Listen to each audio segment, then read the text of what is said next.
Hola amigos, ¿cómo están? Espero que estén bien. Bienvenidos nuevamente a este canal. Mi nombre es Paula y hoy quisiera hablar de uno de los pasajes de la Biblia que más nos sirve de tropiezo cuando estamos en una relación tóxica o en una relación con un narcisista. Y este pasaje coincidencialmente es uno de los más hermosos de la Biblia, pero si no lo aplicamos correctamente en una relación de este tipo, puede causar que estemos todo el tiempo en una relación dañina que no nos trae ningún fruto positivo. Y se trata de Primera de Corintios 13, donde Pablo habla acerca de la preeminencia del amor. Y vamos a analizar este capítulo en contexto. Lo vamos a leer juntos. Si tienes una Biblia a mano, te recomiendo que lo leas junto conmigo. Y vamos a leerlo en el contexto de qué quería decir Pablo en esta porción de la escritura. Y quiero empezar en el verso 31 del capítulo anterior. Dice, procurad pues los dones mejores, mas yo os muestro un camino más excelente. Y a partir de aquí, Pablo empieza a hablar acerca del amor. Entonces, el capítulo de la Biblia está en el contexto de los dones espirituales y de cómo llevar a cabo la misión que cada cristiano tiene de manera individual. Y Pablo continúa en el capítulo 13, verso 1 diciendo, si yo hablase lenguas humanas y angélicas y no tengo amor, vengo a ser como metal que resuena o címbalo que retiñe. Y si tuviese profecía y entendiese todos los misterios y toda ciencia, y si tuviese toda la fe de tal manera que trasladase los montes y no tengo amor, nada soy. Y si repartiese todos mis bienes para darte comer a los pobres, y si entregase mi cuerpo para ser quemado y no tengo amor, de nada me sirve. Y aquí vemos la importancia de todas estas cosas que hacemos para Dios, para agradar a Dios, de ejercer nuestros dones, la importancia de hacerlo por las razones correctas, por amor. Y esto es bueno tomarlo en cuenta cuando se trata de un narcisista, porque muchas de estas personas están en las iglesias y los vemos hacer todas estas cosas que dicen aquí, pero a veces uno tiene que preguntarse si lo hacen por amor o como parte de su narcisismo para ser vistos. Y esta porción de la escritura me recuerda cuando Jesús dice, apartaos de mí, hacedores de maldad, nunca os conocí. Y ellos le decían, pero en tu nombre hicimos esto, en tu nombre hicimos aquello. Pero Dios nunca tuvo una relación íntima con esas personas. Entonces, esta primera porción de la escritura nos habla de la importancia de hacer las cosas por amor. Y luego continúa en los siguientes versos describiendo cómo es el amor. Y dice en el verso 4, esta es la parte quizás más controversial de este capítulo, dice, el amor es sufrido, es benigno, el amor no tiene envidia, el amor no es jactancioso, no se envanece, no hace nada indebido, no busca lo suyo, no se irrita, no guarda rencor, no se goza de la injusticia, mas se goza de la verdad. Todo lo sufre, todo lo cree, todo lo espera, todo lo soporta. El amor nunca deja de ser, pero las profecías se acabarán y cesarán las lenguas y la ciencia acabará. Y aquí vemos cómo es el amor. Y el tipo de amor reflejado aquí es el amor ágape. A los narcisistas les encanta esta porción de la escritura.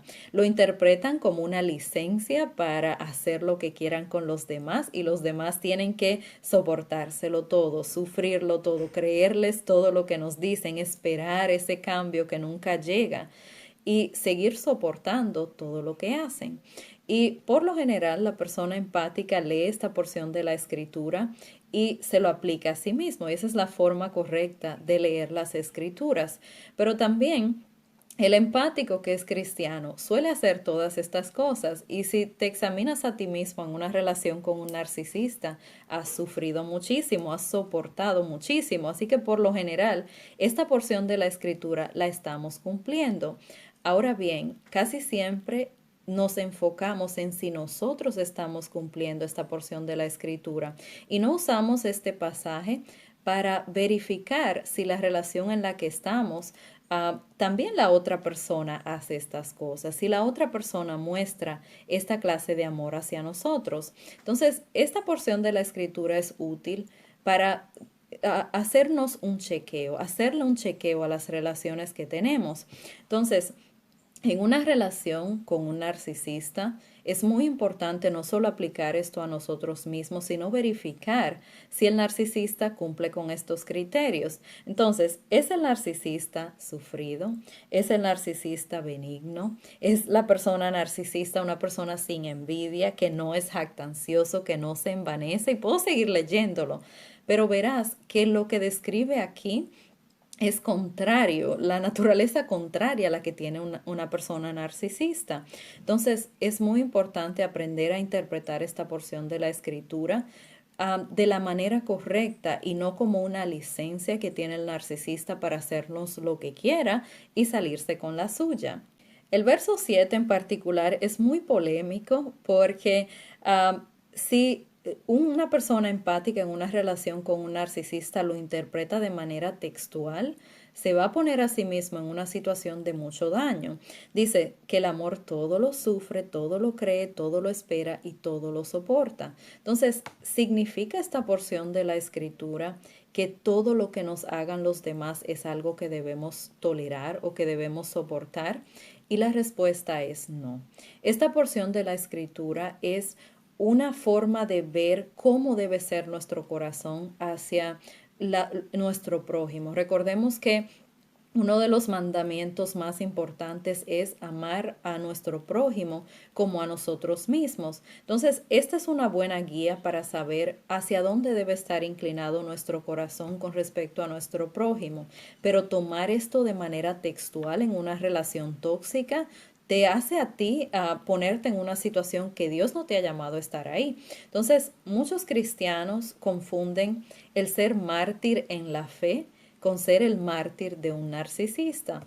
La Biblia sí nos llama a dar nuestra vida por Dios, por el Evangelio, pero dar nuestra vida por Dios o a personas sanas, por ejemplo, nos permite dar testimonio de las cosas de Dios, da un fruto positivo. Mientras que cuando eres un mártir de un narcisista y haces todas estas cosas creyendo que agradas a Dios, en realidad te estás haciendo un daño a ti mismo. Entonces, ser el mártir de una persona narcisista, soportándole todo lo que esta persona quiera hacerte, al final de cuentas no deja fruto alguno. Y hay una porción de la escritura que dice, no participéis de las obras infructuosas de las tinieblas. Y esa palabra infructuosa significa una obra que no trae ningún tipo de fruto. Y quizás tú llevas muchos años en una relación con un narcisista. El soportarle todo ha dejado algún tipo de fruto. Ha analizado esa persona lo que está haciendo. Ese amor que le has demostrado le ha hecho reflexionar y ser agradecido hacia ti o hacia Dios. Ha hecho eso que torne su corazón hacia Dios y hacia hacerle el bien a su prójimo. Entonces, el darte de esta manera a un narcisista es algo totalmente infructuoso. Entonces, quiero hablar acerca de 3 situaciones donde aplicar este pasaje de la Biblia de manera textual es una práctica que no es sana. Y la primera situación que no debes tolerar o soportar es cuando tolerar significa habilitar. En otras palabras, cuando de tanto soportar, no estás estorbando malas conductas. Y habilitar es eso mismo, no estorbar una mala conducta. Entonces muchas veces tomamos esa palabra soportar, que significa sufrir lo que una persona te hace sin quejarte y sin hacer nada para evitarlo. Cuando tomas esa palabra y la aplicas a este tipo de relaciones, en realidad estás infringiendo un principio bíblico. Y para esto quiero ir a otra porción de la escritura que está en Primera de Samuel capítulo 3 verso 12. Y aquí Dios habla a través de Samuel con respecto a la situación del sumo sacerdote de aquel tiempo, el sacerdote Elí. Y dice, en aquel día yo cumpliré contra Elí todas las cosas que he dicho sobre su casa, desde el principio hasta el fin. Y le mostraré que yo juzgaré su casa para siempre por la iniquidad que él sabe, porque sus hijos han blasfemado a Dios y él no los ha estorbado. Y notemos que Dios estuvo dispuesto a quitar a Elí del sacerdocio, no por un pecado que él mismo cometió, sino por permitir el pecado de otra persona, de sus hijos en este caso. Entonces, Dios le reclamó que él no estorbó a sus hijos. Entonces, cuando tolerar una conducta por amor se convierte en habilitar la conducta o en no estorbarla, estamos cayendo en un pecado. Me llega a la mente ahora también Job, que no toleraba los pecados de sus hijos, incluso él oraba y ofrecía sacrificios por el pecado de sus hijos, así que no se hacía cómplice de los pecados de los demás. Entonces, cuando tolerar la conducta de un narcisista es sinónimo de no detenerla, de que esa persona siga haciendo lo que hace, estamos infringiendo otro principio bíblico. Y recordemos que amar no siempre es dejar pasar las cosas. Amar es corregir, amar es señalarle a la persona lo que está haciendo mal, no solo para que no nos haga daño a nosotros o a otras personas, sino para que no se haga daño a sí mismos. Si una persona está en pecado y no hacemos nada para detenerlo, no estamos mostrándole amor cristiano a esa persona tampoco.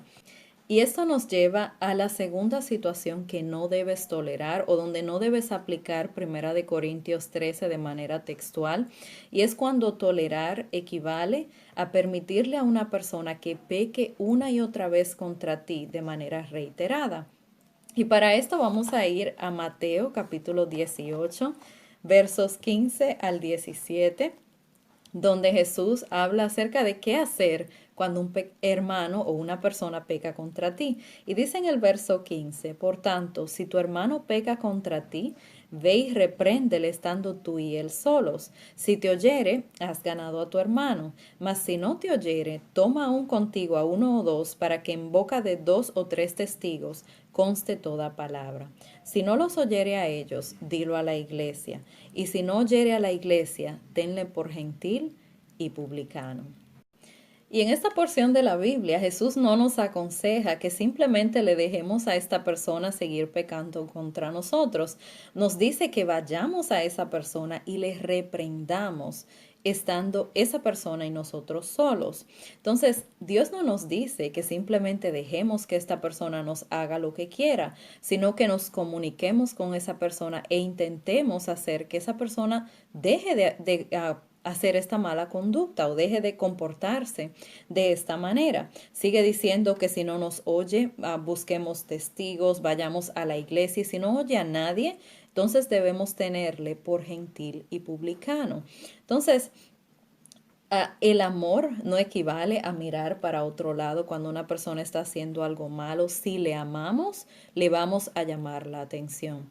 Y muchos de nosotros en una relación con un narcisista intentamos todo esto. Vamos a hablar con ellos solos, tratamos de solucionar los conflictos, agotamos muchísimos recursos tratando de solucionar las cosas y no mejoran. Entonces, bíblicamente tenemos una base para entender que no debemos simplemente quedarnos callados y permitirle hacer lo que quieran. Entonces, hay una tercera situación donde tampoco debemos tolerar o hacernos como que las cosas no están pasando, y es cuando tolerar una conducta o soportar lo que un narcisista nos hace nos convierte a nosotros en cómplices del daño hecho hacia nosotros mismos. Y para esto quiero volver a Primera de Corintios, pero esta vez el capítulo 3, versos 16 y 17. Y aquí Pablo dice, ¿no sabéis que sois templo de Dios y que el Espíritu de Dios mora en vosotros? Si alguno destruyere el templo de Dios, Dios le destruirá a él, porque el templo de Dios, el cual sois vosotros, santo es. Y en esta porción de la Escritura, Dios nos hace saber que somos responsables de cuidar el templo de Dios, que somos nosotros. Este vaso físico que es nuestro cuerpo, es nuestra responsabilidad cuidarlo. Entonces, Cuando una persona atenta contra el bienestar tuyo, tanto físico como mental, está atentando contra el bienestar del templo de Dios que eres tú. Entonces, tú eres responsable, nadie más lo puede hacer por ti. Si alguien está atentando contra tu bienestar, nadie más puede cuidarte. Tú debes detener la obra de esa persona. Y quiero ir a una porción de la escritura en este contexto que está en Eclesiastés capítulo 7, verso 15 al 17. Y dice lo siguiente: todo esto he visto en los días de mi vanidad. Justo hay que perece por su justicia, y hay impío que por su maldad alarga sus días. Esto me recuerda mucho a qué pasa entre un empático y un narcisista. Y sigue diciendo: no seas demasiado justo, ni seas sabio con exceso, porque habrías de destruirte. No hagas mucho mal, ni seas insensato, porque habrás de morir antes de tu tiempo. Y muchas personas empáticas que son creyentes tienden a querer llevar las escrituras al pie de la letra. Y eso es bonito, es una intención que ante Dios es agradable. Ahora bien, cuando nos vamos al extremo aplicando las escrituras y no usamos de discernimiento para saber qué porciones de la Biblia aplican a cada caso, nos estamos haciendo un daño tremendo. Yo recuerdo que cuando tenía que aplicar contacto cero con otra persona, Dios me dijo: ¿quieres ser más cristiana que yo?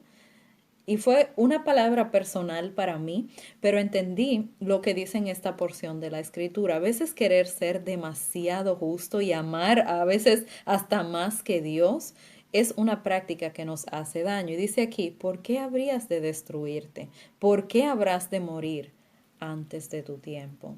Entonces, a Dios le gusta que usemos de sabiduría. De hecho, hay un capítulo completo de la Biblia, un libro completo, acerca de ser sabio, de desarrollar la sabiduría. Y estoy hablando de Proverbios. Entonces, Dios quiere que seamos sabios, y la sabiduría es saber qué hacer ante diferentes situaciones.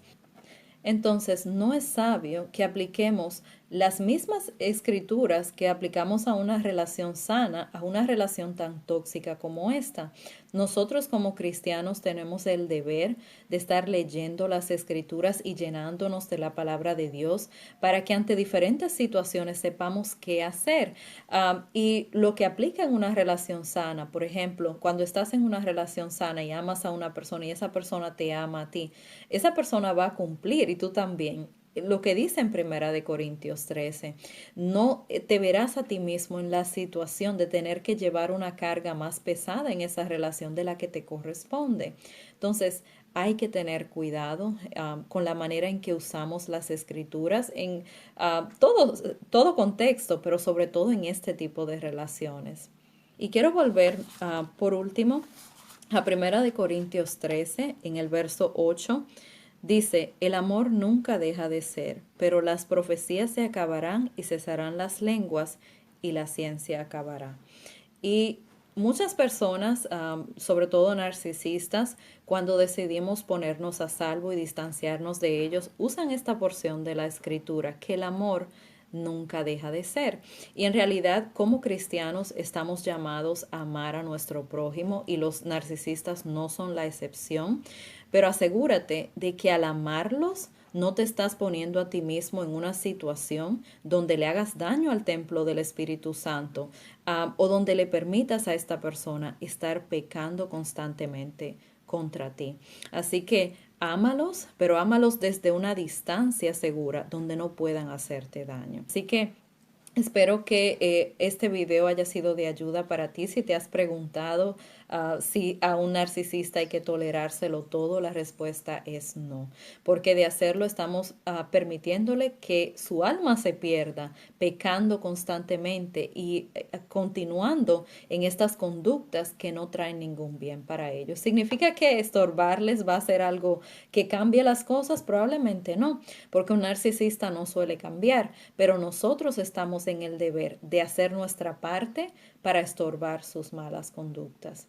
Así que muchas gracias por sintonizar, por acompañarme en esta ocasión. Si tienes algo que agregar o tus propios pensamientos sobre esta porción de la escritura, no dejes de incluirlo en la sección de comentarios para enriquecer este tema y hacerle la justicia que se merece. El amor es un tema preciosísimo, es a lo que Dios nos ha llamado, pero hay que aprender a amar en todas estas situaciones diferentes. Así que nuevamente muchas gracias, Dios te bendiga y si Dios lo permite, nos veremos en la siguiente ocasión. Adiós.